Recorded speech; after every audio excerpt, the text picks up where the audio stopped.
warahmatullahi wabarakatuh.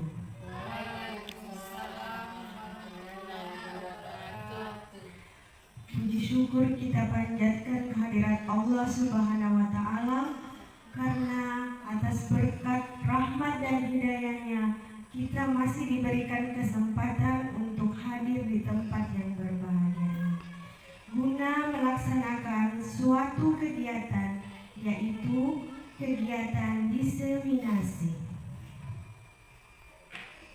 Nah, susunan acara diseminasi pada siang hari ini. Acara pertama, pembukaan oleh moderator yang sedang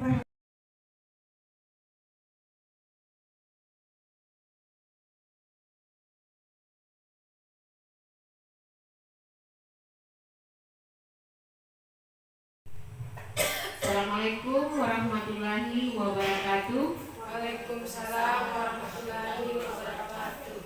Yang saya hormati teman-teman guru yang sempat hadir di kegiatan diseminasi hari ini, serta CGP Angkatan 11 yaitu Mary Feriani dari sekolah kita SDN 1 Lafeu.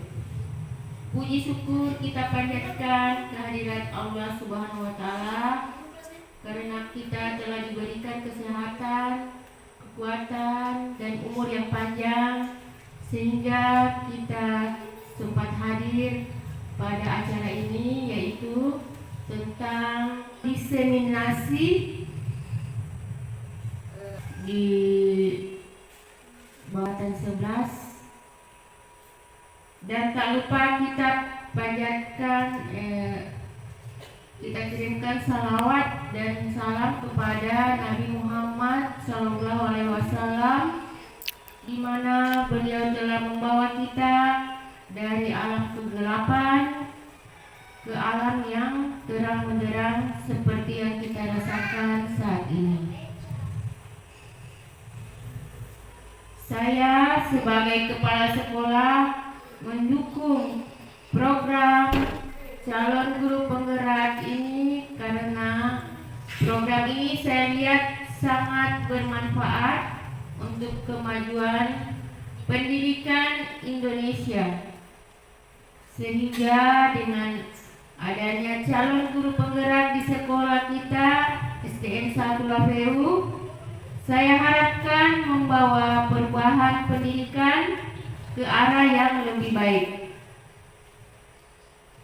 untuk murid-murid kita. Dan saya harapkan semoga teman-teman segera mendaftar program calon guru penggerak di angkatan selanjutnya, agar bisa menambah ilmu dan kualitas mutu diri kita sebagai pendidik. Demikian yang bisa saya sampaikan. Saya ucapkan terima kasih. Wassalamualaikum warahmatullahi wabarakatuh. acara ketiga, yaitu kegiatan inti presentasi diseminasi. Dengan ini calon guru penggerak, yaitu saya sendiri, Mary Feriani, saya akan mempresentasikan. Assalamualaikum warahmatullahi wabarakatuh. Waalaikumsalam warahmatullahi wabarakatuh. Selamat siang semua. Siang. Bagaimana kabarnya? Alhamdulillah. Alhamdulillah baik semua ya, sehat semua. Nah, ini adalah acara diseminasi yang akan saya presentasikan sebentar. Namun sebelumnya, hormat Ibu Kepala Sekolah SDN 1 Lafeu, yaitu Ibu Syahria Idaming SPD. Yang saya hormati dan yang saya banggakan, teman-teman yang sempat hadir di acara diseminasi pada siang hari ini. Puji syukur kita panjatkan kehadirat Allah Subhanahu wa Ta'ala, karena atas berkat dan rahmat-Nya lah kita masih diberikan kesempatan untuk hadir di tempat yang berbahagia ini, guna melaksanakan suatu kegiatan, yaitu kegiatan diseminasi budaya positif. Salam kita curahkan kepada Nabi kita, Nabi Muhammad SAW, karena dengan beliaulah kita berada di zaman sekarang ini. Yang saya sangat terharu dan bangga kepada teman-teman, kepada rekan-rekan guru, karena sudah meluangkan waktunya untuk hadir, untuk melengkapi acara saya, acara diseminasi ini. Tanpa kalian, acara saya tidak bisa berjalan. Terima kasih sekali lagi. Boleh kita tepuk tangan? Oke, sebelum kita memasuki inti, saya ada pantun dulu. Ketika saya mengatakan pantun itu, boleh kita mengatakan cantik, ya? Boleh? Boleh? Oke. Pergi ke toko membeli parfum cantik. Dapat hadiah sepotong coklat cantik. Saya ucapkan assalamualaikum. Semoga presentasi kali ini bermanfaat. Cantik. Oke. Nah, ibu-ibu semuanya, saya bilang ibu-ibu ya, karena tidak ada bapak, jadi langsung saja ibu-ibu guru ya. Ibu-ibu guru hebat. Pernah tidak kita dengar ini apa itu diseminasi? Ada yang pernah dengar? Pernah, cuma belum ditahu artinya Ibu. Oh, pernah dengar tapi lupa ya? Lupa apa artinya? Iya. Diseminasi ini adalah menyebarkan pemahaman. Ya, menyebarkan pemahaman yang saya dapatkan pada modul 1.4 tentang budaya positif, ya. Jadi diseminasi itu adalah menyebarkan pemahaman yang saya tahu. Saya berdiri di sini bukan mau menggurui ibu-ibu semua, tidak ya. Kita sama-sama belajar di sini, ya. Kemudian kita lanjut ya. Saya perkenalkan dulu ibu fasilitator saya, yaitu Ibu Teti Kurniati Piasu. Dia dari Gorontalo. Kemudian pengajar praktik saya yang sering datang ke sini, sudah kenal? Sudah kenal Ibu? Iya, namanya Ibu Suliati. Setiap bulan dia datang kemari. Kemudian saya sendiri adalah, sudah kenal pasti karena kita satu naungan ya. Maka ke kesepakatan forum diseminasi.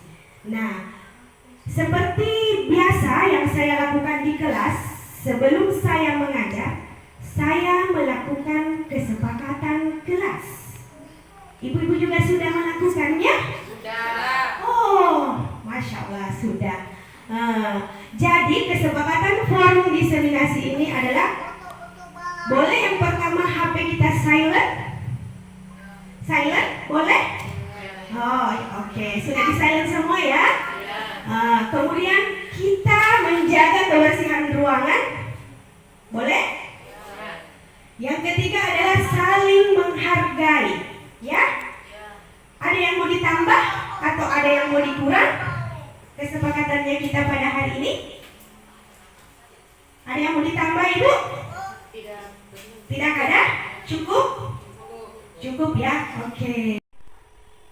Baik, kita masuk ke budaya positif. Tahu apa itu budaya positif? Budaya, saya langsung saja ya. Oke. Budaya positif di sekolah adalah nilai-nilai, keyakinan-keyakinan, dan kebiasaan-kebiasaan di sekolah yang berpihak pada murid agar murid dapat berkembang menjadi pribadi yang kritis, penuh hormat dan bertanggung jawab. Ya. Kemudian dalam konteks pendidikan, budaya positif di sekolah menciptakan lingkungan belajar yang nyaman, aman, dan menyenangkan, di mana siswa merasa kagum, terlibat, dan termotivasi untuk mencapai potensi terbaik mereka. Sampai di sini bisa dipahami? Bisa? Jadi budaya positif itu adalah nilai-nilai kebajikan, nilai-nilai yang kita yakini. Nah, seorang guru sebaiknya memiliki kemampuan dalam mewujudkan budaya positif di sekolah.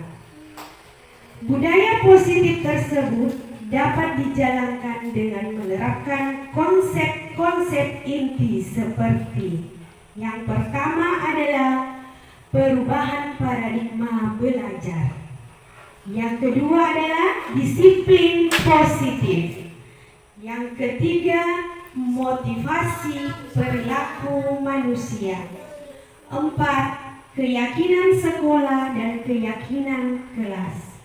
5. Kebutuhan dasar manusia. 6. Posisi kontrol restitusi. 7. Segitiga restitusi. Nah, jadi inilah nanti 7 materi yang saya akan bawakan. Saya sendiri. Kemudian, ibu-ibu saya mau bertanya, kalau disiplin positif pasti pernah dengar kan? Sudah dijalankan juga? Sudah toh? Motivasi juga sudah. Pasti setiap hari mau memotivasi murid-muridnya kita.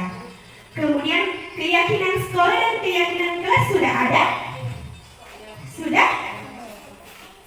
Sudah ya. Kemudian kebutuhan dasar manusia.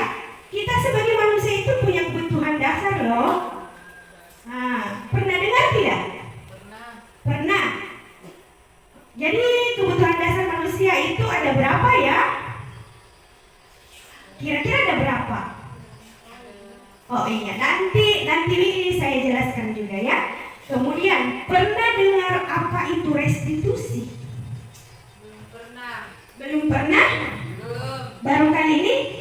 Nah, itulah gunanya diseminasi. Saya di sini bukan menggurui, tapi saya di sini menyebarkan pemahaman saya yang saya dapatkan. Contohnya ini restitusi kan? Baru kita dengar? Baru. Oke, Ibu, kita lanjut. Yang pertama tadi kan adalah perubahan paradigma belajar, ya. Menurut Kamus Besar Bahasa Indonesia KBBI, paradigma. Jadi paradigmanya dulu kita tahu artinya.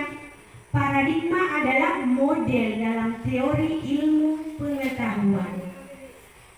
Paradigma adalah sebuah kerangka berpikir atau cara pandang kita untuk mendasari suatu cara berpikir atau tindakan kita. Ini adalah suatu sistem kepercayaan, nilai, dan asumsi yang mempengaruhi bagaimana kita melihat dan memahami dunia ke depannya. Bisa dipahami? Jadi paradigma itu adalah sebuah kerangka berpikir atau cara pandang kita. Cara pandang paradigma, ya. Oke, lanjut. Perubahan paradigma belajar artinya pergeseran cara pandang atau pendekatan yang mendasar dalam proses pembelajaran. Jika kita membayangkan pembelajaran sebagai sebuah bangunan, maka perubahan paradigma adalah mengubah pondasi bangunan tersebut. Ya kan? Perubahan ini tidak hanya sekedar mengubah metode atau teknik belajar kita, tetapi juga mengubah pandangan mendasar tentang siapa yang belajar, apa yang dipelajari, bagaimana cara kita belajar, dan peran siapa dalam proses belajar itu.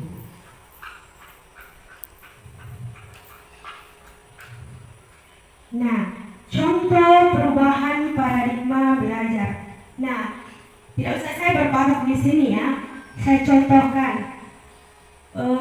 Sebelum ada kurikulum merdeka, sebelumnya mungkin kita sebagai guru, kita yang aktif, ya kan?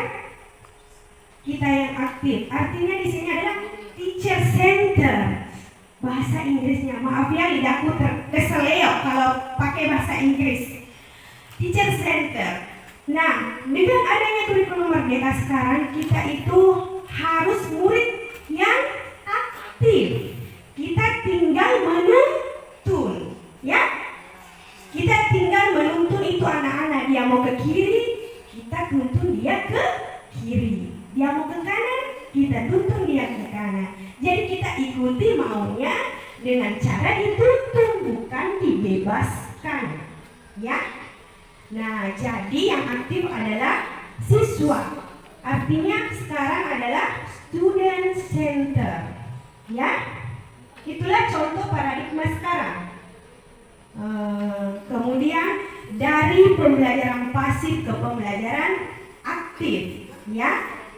Pembelajaran tidak lagi hanya mendengarkan penjelasan guru. Jadi kita ini guru tidak boleh terlalu berpote-pote ya, terlalu banyak menjelaskan begitu. Tetapi ini siswa dituntun untuk menemukan sendiri, namanya inquiry, ya. Tetapi tetap melibatkan siswa dalam aktivitas yang merangsang pemikiran kritis seperti diskusi, proyek, dan pemecahan masalah. Ya, sampai di sini bisa dipahami? Oke. Kemudian, contoh yang ketiga adalah dari pembelajaran individu ke pembelajaran kolaboratif. Ya, sekarang kan serba berkelompok, ya. Kalau lalu-lalu kan serba individu, sekarang serba berkelompok, kolaboratif atau kolaborasi, ya. Pembelajaran tidak lagi dilakukan secara individual, tetapi melibatkan siswa dalam bekerja sama dengan teman sejawat untuk mencapai tujuan bersama. Kemudian, contoh yang keempat.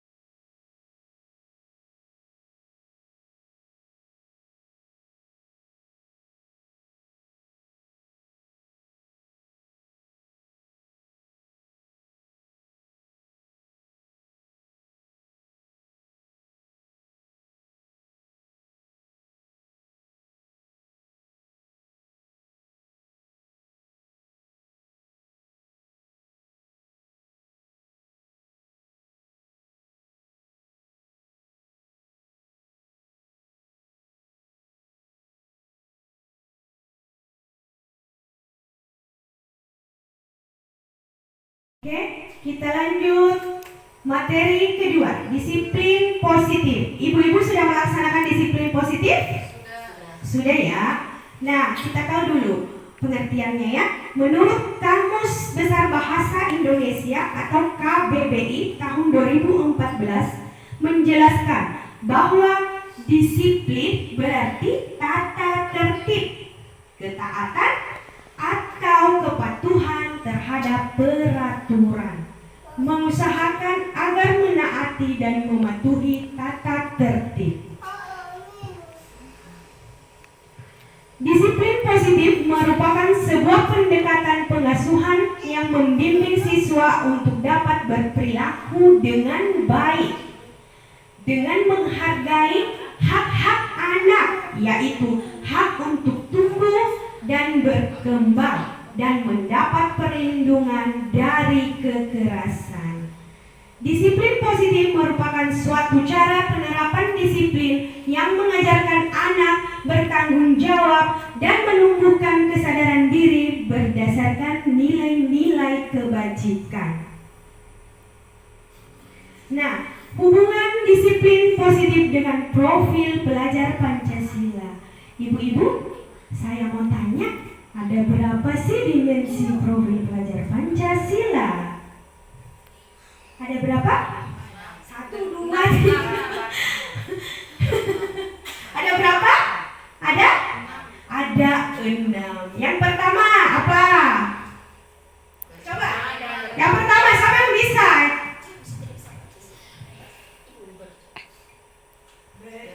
Beriman dan bertakwa.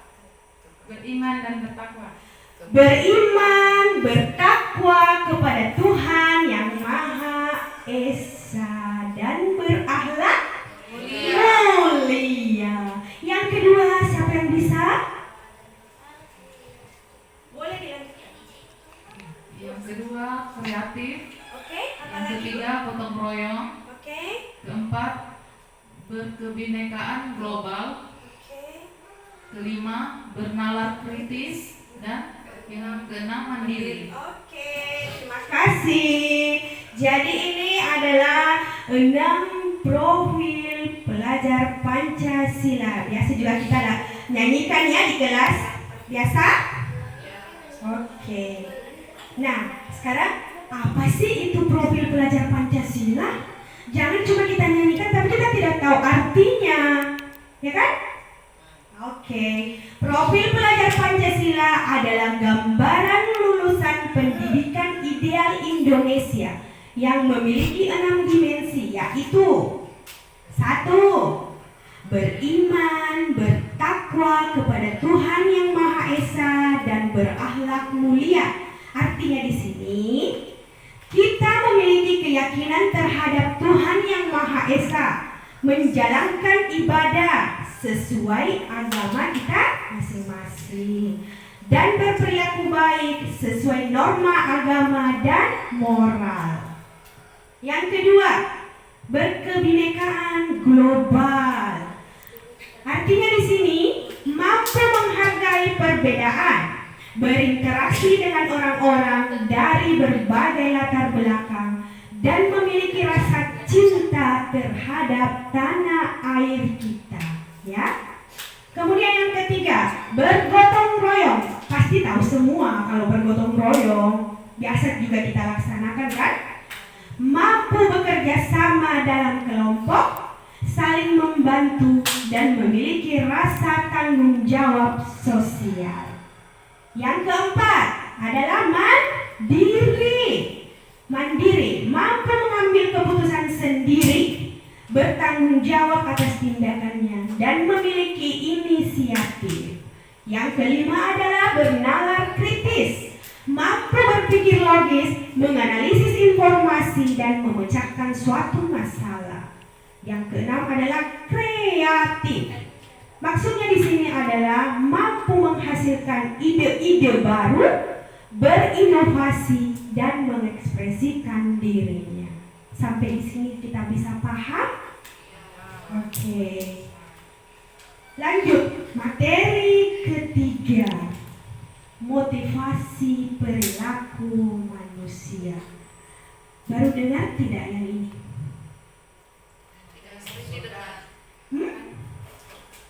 Baru didengar, baru dapat materi ini? Baru? Oh iya. Nah, baru ya. 3, motivasi perilaku manusia. Seperti murid-murid kita ya. Kita contoh kepada murid-murid kita dulu. Yang pertama adalah untuk menghindari ketidaknyamanan. Yang kedua adalah untuk mendapatkan imbalan atau penghargaan dari orang lain. Yang ketiga adalah untuk menjadi orang yang mereka inginkan dan menghargai diri sendiri dengan nilai-nilai yang mereka percaya.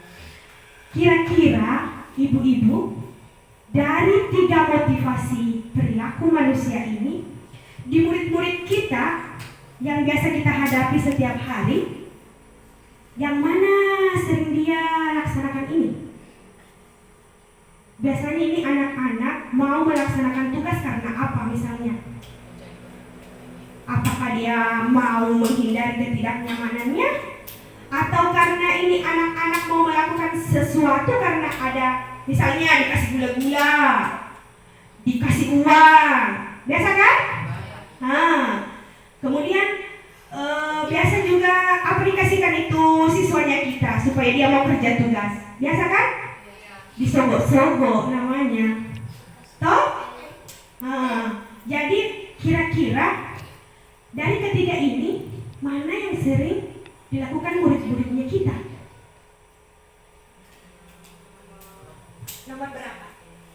Nomor berapa?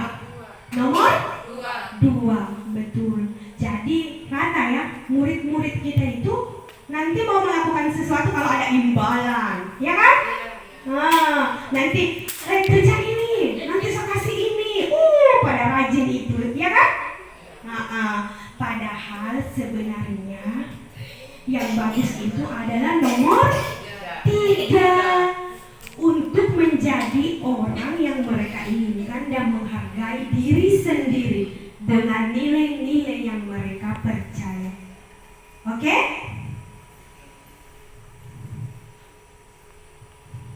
Lanjut materi keempat, keyakinan sekolah dan keyakinan kelas. Ya, jadi kalau keyakinan kelas, guru mata pelajaran pasti juga ada dong keyakinan kelasnya, ada. Tapi bedanya kalau keyakinan kelas untuk mata pelajaran, dia kan semua masuki kelas kalau guru SD kan. Oke, nah saya jelaskan dulu sedikit. Guru berperan dalam mewujudkan terbentuknya keyakinan sekolah dan keyakinan kelas. Keyakinan ini terbentuk karena adanya kesepakatan antara guru dan murid. Keyakinan sekolah dan keyakinan kelas berupa pernyataan-pernyataan universal yang mudah diingat dan dipahami dan harus diterapkan di lingkungan sekolah. Jadi keyakinan sekolah dan keyakinan kelas itu adalah kesepakatan guru dan murid. Oke, guru dan murid. Jadi kalau kurikulum merdeka kita katakan murid, ya. Oke, murid ya kalau sekarang. Nah, contoh. Ini contoh ya. Ini contoh dari keyakinan kelas 6. Ya. Contohnya. Yang pertama adalah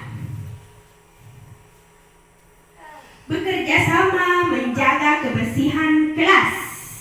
Jadi ini adalah sudah dibuat kesepakatan antara guru dan murid. Jadi ini sudah dibikin kata-katanya, bekerja sama menjaga kebersihan kelas, ya kan? Kemudian kita bikin poster-poster begitu, baru kita tempel dalam kelas. Kemudian yang kedua, menjaga dan meletakkan barang-barang sesuai tempatnya. Kemudian yang ketiga adalah mengerjakan tugas tepat waktu. Yang keempat, saling peduli, menghargai dan membantu satu sama lain, ya. Kemudian yang kelima, tepat waktu dan aktif di kelas. Nah, kemudian ada juga contoh yang lain. Keyakinan kelas misalnya, setiap anggota kelas perlu 1. belajar. Yang kedua, harus senang. Ini harus senang ya. Kemudian harus mengerjakan tugas, saling menghargai, merasa aman. Kemudian selalu bersikap positif, senantiasa menjadi diri yang terbaik, percaya dan menghormati orang lain, serta apa? Serta barang milik orang lain ya. Kemudian di sini banyak sekali keyakinan yang lain. Pasti kita sudah tahu. Misalnya apa yang bisa contoh satu? Apa? Siapa yang bisa? Misalnya, oke saya kasih contoh. Masuk kelas tepat waktu, ya kan? Kemudian apa lagi?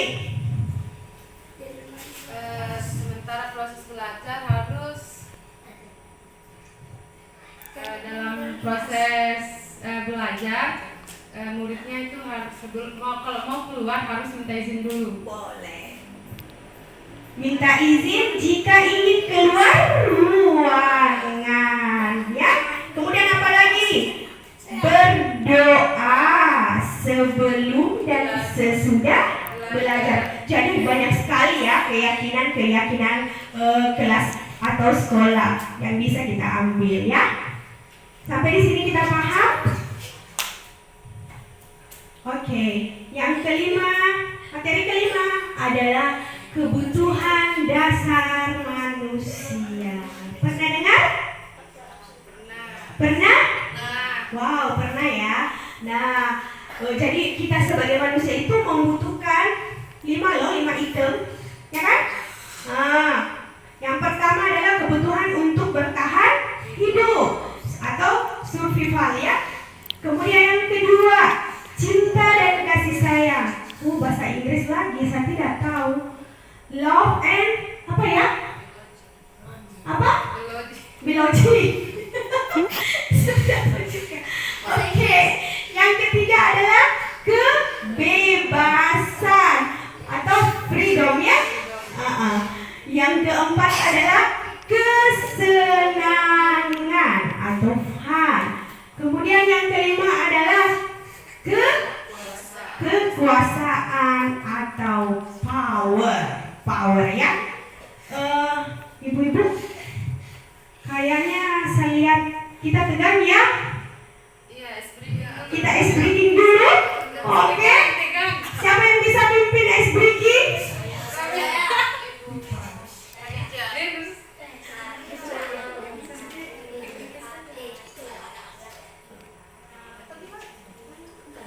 Oke, kita ice breaking dulu. Boleh? Boleh berdiri semua. Supaya tidak tegang-tegang. Mau menyanyi atau mau bergerak ini? Bergerak. Mau bergerak. Oke, kita saling berpasang-pasangan ya. Oke, silakan berpasang-pasangan. Oke, glue-nya Goyang. glue-nya panjang pendek. Oke? Panjang pendek. Kita saling berhadapan dong. Oke, kita saling berhadapan. Oke. Tunggu. Kita saling berhadapan. Yang satu jarinya begini. Ini. Yang satu dia begini. Panjang begini, pendek. Oke, di depan ya. Kemudian dengarkan dari saya. Satu yang begini, satu begini, satu begini. Yang begini dia kasih tenang tangannya, ya. Jangan goyang-goyang kecuali nanti kalau bilang tangkap baru boleh itu tangannya dikasih pindah. Oke? Mengerti tidak? Mengerti? Ngerti. Boleh mengerti? Kurang mengerti. Kalau bilang tangkap berarti bisa. Iya. Oke. Tapi dengarkan kata-kata dari saya. Kalau saya bilang begini, panjang pendek, panjang pendek, panjang pendek, panjang. Oke, begitu kan? Kalau mau ditangkap tangannya, tangkap, tadi tangkap. Bisa ditarik.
istirahat, keamanan, kesehatan, dan lain-lainnya. Jadi ini berhubungan sekali dengan kayak makannya kita, minumnya kita, rumahnya kita, ya kan? Kita butuh semua itu kan? Jadi ini adalah kebutuhan pokok. Kebutuhan pokok tidak? Hah? Kebutuhan pokok? Iya kan? Karena kita tidak bisa hidup tanpa makan, tanpa minum. Kalau tidak ada tempat tinggal, kita mau tinggal di mana? Di jalan? Tidak kan? Nah, jadi ini adalah kebutuhan untuk bertahan hidup. Yang kedua, cinta dan kasih sayang atau love and apa ya? Oke. Nah, ini artinya adalah kebutuhan akan rasa memiliki, dicintai serta mencintai orang lain, ya. Jadi kita sebagai manusia, kita tidak menafikan kita itu butuh dicintai, butuh disayangi, ya kan? Betul tidak ibu-ibu? Kalau yang punya suami di sini ada?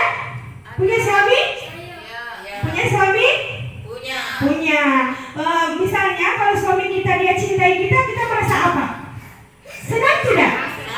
Senang kan? Jadi kita itu butuh namanya cinta dan kasih sayang, ya? Oke. Kalau yang jomblo nanti ya, yang jomblo merasakan cinta dan kasih sayang, tidak ya? Walaupun kita jomblo, tapi kita itu perlu juga cinta dan kasih sayang. Contohnya kita perlu dicintai oleh teman kita, ya kan? Orang tua, keluarga, ya kan? Bukan, kalau cinta dan kasih sayang bukan berarti pasangan saja, bukan, semuanya, ya. Kemudian yang ketiga adalah kebebasan atau freedom, ya. Artinya di sini adalah kebutuhan akan kebebasan yang berkaitan dengan seseorang akan memilih, bergerak, mencoba hal baru dan mengeksplorasinya. Jadi kita itu sebagai manusia butuh yang namanya kebebasan. Oh, butuh tidak? Butuh. Oke. Yang keempat adalah kesenangan atau fun, ya. Artinya di sini adalah setiap manusia memiliki kebutuhan untuk merasa senang sehingga berupaya untuk mencari kesenangan. Merasa senang ditandai dengan perasaan gembira, antusias, dan tertawa. Jadi kita sebagai manusia butuh tidak kesenangan? Butuh? Betul, butuh sekali, ya. Butuh sekali kita merasa senang, merasa gembira, tertawa, ya. Butuh sekali. Kemudian yang kelima adalah kekuasaan atau power, ya. Kebutuhan ini berkaitan dengan kekuatan untuk menggapai sesuatu. Seseorang menjadi terlihat kompeten, berprestasi, memimpin, terampil, didengar, dan diakui. Hal ini menunjukkan bahwa seseorang membutuhkan pengakuan atas kemampuan meliputi harga diri serta dianggap berpengaruh dalam kelompok, ya. Jadi ini kebutuhan berkaitan dengan kekuatan untuk menggapai sesuatu. Misalnya kayak cita-citanya kita toh, kita itu membutuhkan kekuatan untuk menggapai cita-citanya kita, menggapai sesuatu. Nah, ada suatu pernyataan, bukan pertanyaan, ya, pernyataan. Ketika seorang murid melakukan suatu perbuatan yang bertentangan dengan nilai-nilai kebajikan atau melanggar peraturan, hal itu sebenarnya dikarenakan mereka, murid-murid kita, gagal memenuhi kebutuhan dasar mereka. Jadi tadi itu ada kan 5 kebutuhan dasar manusia. Jadi kalau misalnya di sini maksudnya ada murid-murid kita yang melakukan suatu masalah, jangan kita langsung menghakimi anak ini.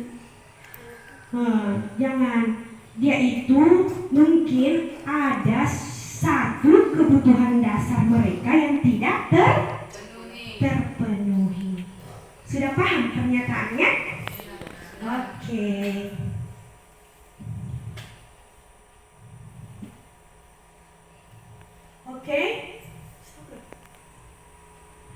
Oke, kita lanjut materi ke-6.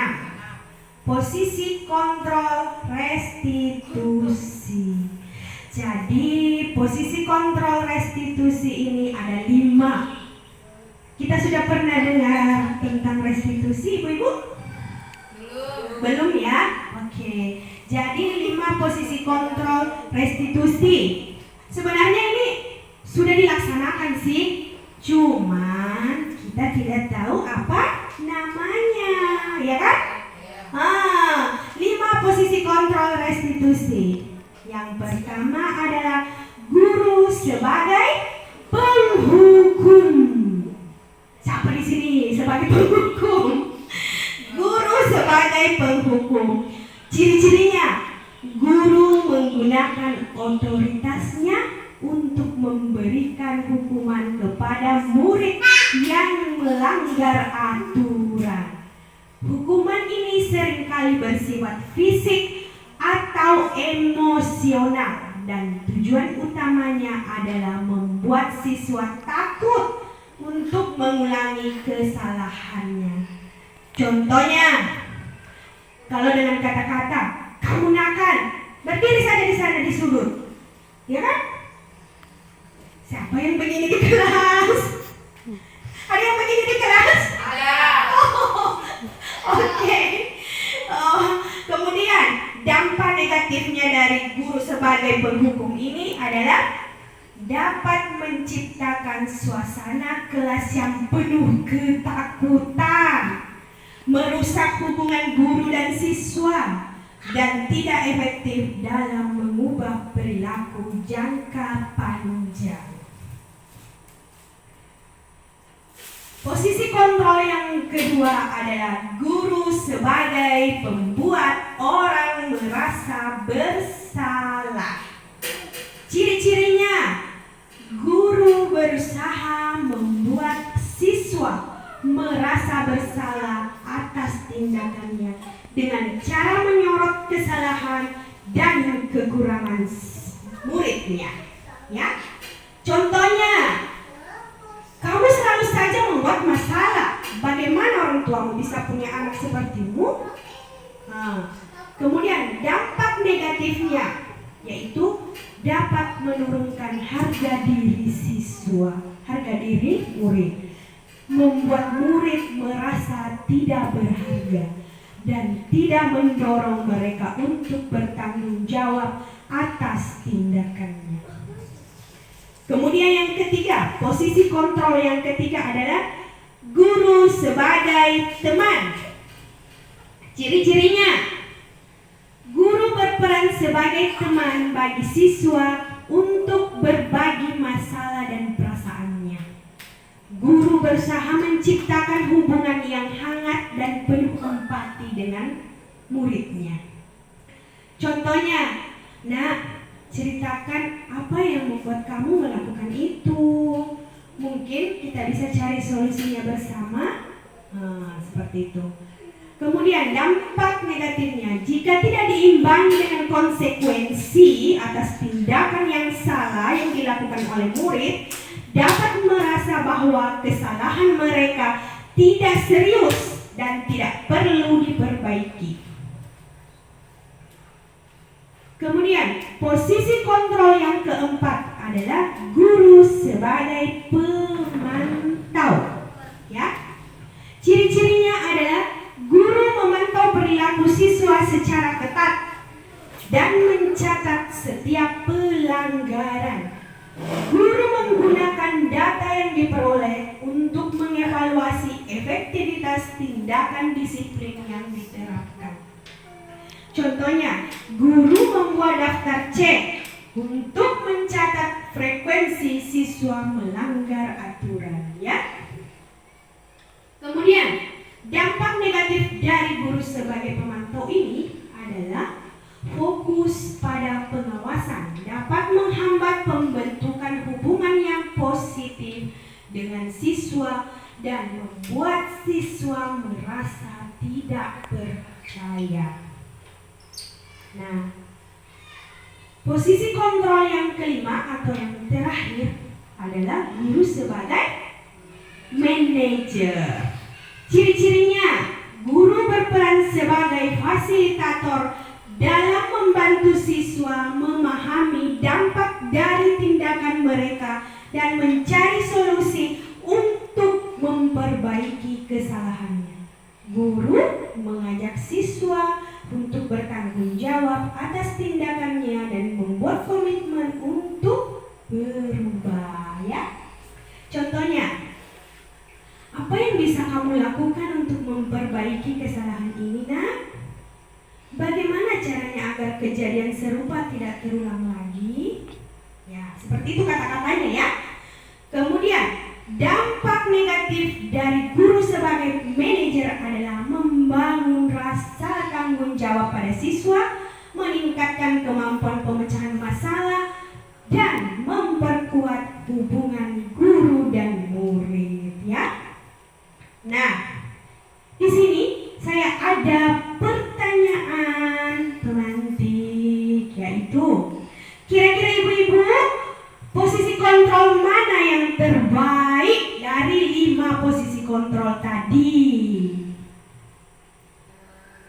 Apakah tadi guru sebagai penghukum atau guru sebagai manajer atau guru sebagai apa lagi? Pemantau. Guru sebagai teman. Apa lagi? Guru sebagai pembuat orang merasa bersalah. Jadi kira-kira posisi kontrol mana yang terbaik? Apakah nomor 1, 2, 3, 4, dan 5? Yang mana kira-kira ibu-ibu? Guru sebagai teman. Oke, guru sebagai teman, boleh. Guru sebagai teman, boleh, ya. Kemudian, kira-kira ibu-ibu di sini yang kita laksanakan di sekolah, yang mana? Posisi kontrol mana yang kita sering lakukan di sekolah? Yang mana? Ya? Penghukum. Yang mana, Ibu? Posisi kontrol yang pertama. Apa itu, Ibu? Apa sebagai penghukum? Guru Oke. sebagai penghukum. Oke, jadi yang sering kita lakukan adalah guru sebagai penghukum. Ibu-ibu, sebenarnya kita tidak boleh sebagai penghukum, ya. Tidak boleh. Posisi kontrol yang terbaik setidaknya adalah sebagai teman. Kita jadikan anak didik kita itu sebagai teman kita, ya. Jangan kita selalu mengatakan kamu nakal, kamu bodoh, kamu ini. Tidak boleh, ya. Nah, jadi posisi kontrol yang terbaik adalah minimal sebagai teman. Tapi yang sangat baik adalah posisi kontrol yang terakhir. Apa tadi? Guru sebagai manajer. Betul sekali. Guru sebagai manajer, ya. Guru sebagai, kita lihat ulang, ya. Guru sebagai manajer. Di sini guru berperan sebagai fasilitator dalam membantu siswa memahami dampak dari tindakan mereka dan mencari solusi untuk memperbaiki kesalahannya. Nah, inilah contoh kata-katanya. Apa yang bisa kamu lakukan untuk memperbaiki kesalahanmu ini, nak? Bagaimana caranya agar kejadian serupa tidak terulang lagi? Ya kan? Seperti itu. Jangan selalu membuat anak-anak merasa bersalah. Tidak boleh, ya. Oke? Jadi dari kelima posisi kontrol di atas, posisi guru sebagai manajer dianggap sebagai pendekatan yang paling efektif dalam mengelola perilaku siswa. Pendekatan ini menekankan pada pembelajaran dan pertumbuhan serta mendorong siswa untuk menjadi individu yang bertanggung jawab. Betul. Oke. Jadi sampai di situ ibu-ibu sudah paham? Sudah? Jadi yang sering melakukan guru sebagai penghukum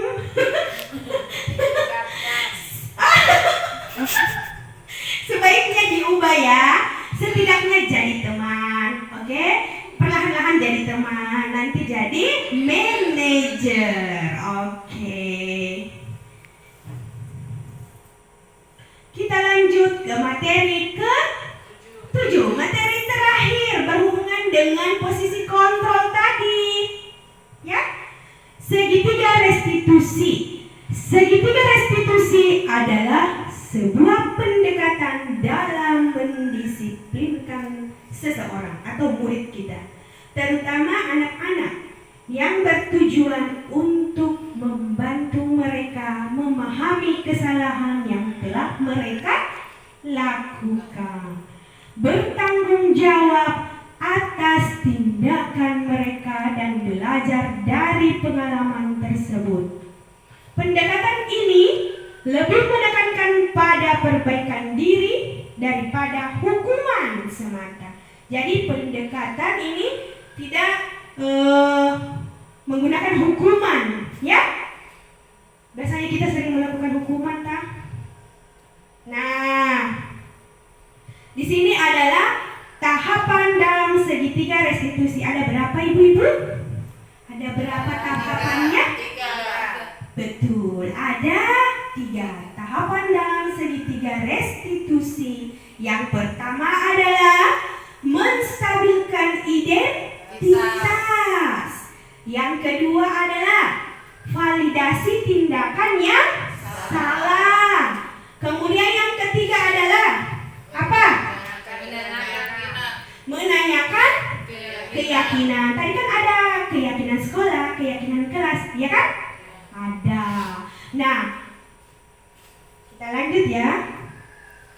Yang pertama, menstabilkan identitas. Di sini tujuannya membantu individu merasa aman dan dihargai sebagai manusia, ya kan? Kemudian caranya komunikasi yang empatik. Tunjukkan bahwa kita ini memahami perasaannya murid kita, ya kan? Meskipun sebenarnya kita tidak setuju dengan perbuatannya, ya kan? Tapi sebagai guru kita harus pahami, ya. Kemudian contoh kalimat-kalimat yang digunakan dalam menstabilkan identitas. Maksudnya menstabilkan perasaannya ini anak-anak, ya. Oke. Yang pertama, berbuat salah itu tidak apa-apa, nak. Tidak ada manusia yang sempurna. Saya di sini ingin mencari solusi dari permasalahan ini, ya. Kemudian yang kedua, validasi tindakan yang salah. Tujuannya adalah membantu individu mengakui kesalahan yang telah mereka lakukan tanpa merasa diserang. Caranya, ajukan pertanyaan terbuka. Dorong mereka untuk menjelaskan alasan mengapa mereka melakukan kesalahan. Jadi di sini adalah latar belakangnya, ya, memahami latar belakang masalah. Kemudian contoh kalimat yang kita gunakan. Kamu pasti punya alasan mengapa melakukan hal tersebut. Ya, bisa terlihat kamu merasa bangga terhadap hasil yang kamu dapatkan. Tapi ada hal yang jadinya merugikan untuk orang lain. Jadi di sini validasi tindakan yang salah adalah memahami latar belakang masalah. Biasa toh kita sering juga lakukan ini segitiga restitusi. Pertama kita panggil itu anak-anak kan. Kemudian kita tanya, kenapa kamu berkelahi? Nah, sudah? Berarti kita sudah melakukan segitiga restitusi ini, ya kan? Cuma namanya kita tidak tahu. Kemudian yang ketiga adalah menanyakan keyakinan. Makanya itu harus ada keyakinan sekolah dan keyakinan kelas. Ya.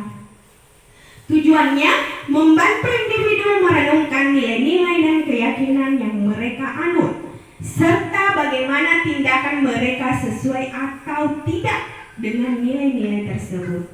Caranya, ajak mereka berpikir tentang cara memperbaiki situasi dan mencegah kejadian serupa terulang. Contoh kalimat yang digunakan yaitu, apa keyakinan sekolah yang kita percayai, nak? Apa keyakinan kelas yang kita percayai, nak? Keyakinan apa yang telah kamu langgar? Keyakinan apa yang belum kamu tunjukkan? Jadi, ibu-ibu, sebenarnya kita sudah melaksanakan segitiga restitusi ini kan? Sudah tidak? Sudah? Sudah? Sudah. Misalnya, kalau ada anak-anak berkelahi kan, kita panggil dulu itu anak-anak masuk ke kantor, mari sini nak, ya kan? Mungkin kalimatnya yang beda, toh? Pertama, kita panggil anak-anak ke kantor, kemudian kita tanya apa masalahnya. Nah, masuklah tadi itu validasi tindakan yang salah, latar belakang, ya kan? Setelah itu kita tahu latar belakangnya, mengapa dia melakukan kesalahan, kita hubungkan ini, menanyakan keyakinan. Hah? Bisa? Bisa. Oke. Ya, seperti yang saya lakukan, saya sudah menerapkan segitiga restitusi. Ini ada video ya. Ini kelas 6. Kelas 6 anak wali saya melakukan kesalahan, yaitu Adit. Jadi saya panggil Adit, kemudian saya menanyakan tentang segitiga restitusi itu, melakukan segitiga restitusi seperti ini. Jadi kita tidak sewenang-wenangnya memarahi anak, langsung dia berkelahi di situ kita langsung, hei kamu berkelahi ya, begini-begini. Tidak, kita tenangkan dulu anak-anak kita ya. Kita panggil ya, kita rangkul, kita sebagai teman ya. Ini seperti ini. Inilah contoh segitiga restitusi yang saya lakukan. Oke?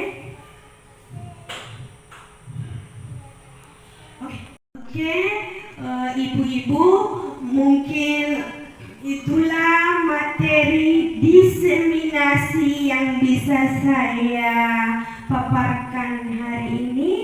Semoga bermanfaat dan bisa kita implementasikan di kelas dan di sekolahnya kita. Terima kasih ibu-ibu sudah meluangkan waktu. Sekali lagi terima kasih banyak yang sebesar-besarnya. Tanpa kalian, acara diseminasi saya ini tidak bisa berjalan. Terima kasih atas pengertiannya. Saya ucapkan